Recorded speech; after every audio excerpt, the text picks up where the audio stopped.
Pada zaman dahulu, Kampung Berani mempunyai 3 pendekar.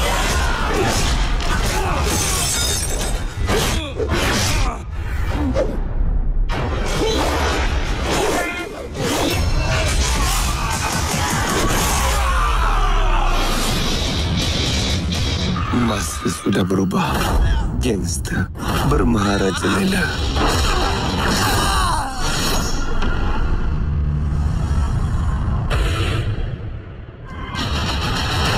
Aku cuba nak keluar daripada geng Shah. Katanya kalau aku nak keluar daripada kumpulan dia, aku kena kasih dia hadiah balik baru boleh keluar balik.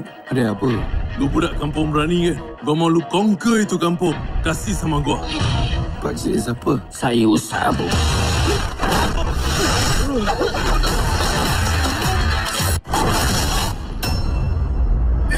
Malik!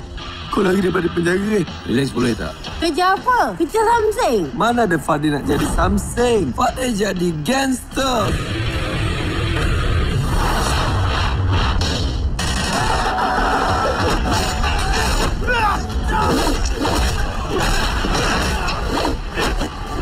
Kucing taring-taring. Bolehlah lu kesantang. Ceparun! Ngoi, Alun! Hei, comel!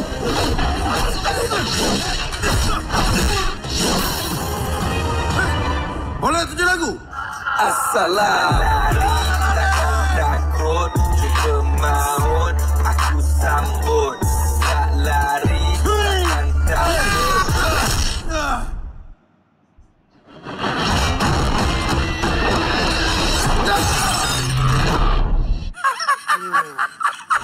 Tolong gua, Haji. Wah, kasih lu sengat.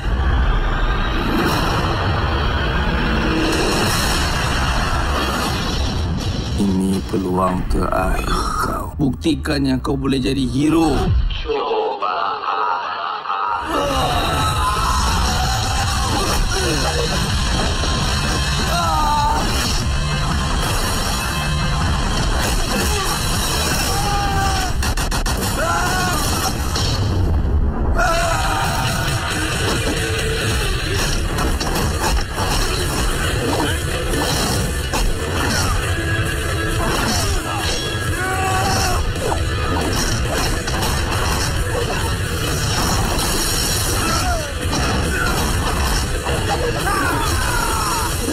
Sentuh aku.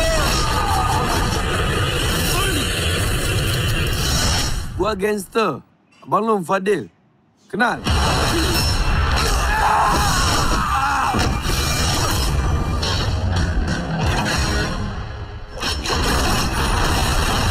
Lu akan rasa kedil bila gua hadir, Abang Long Fadil.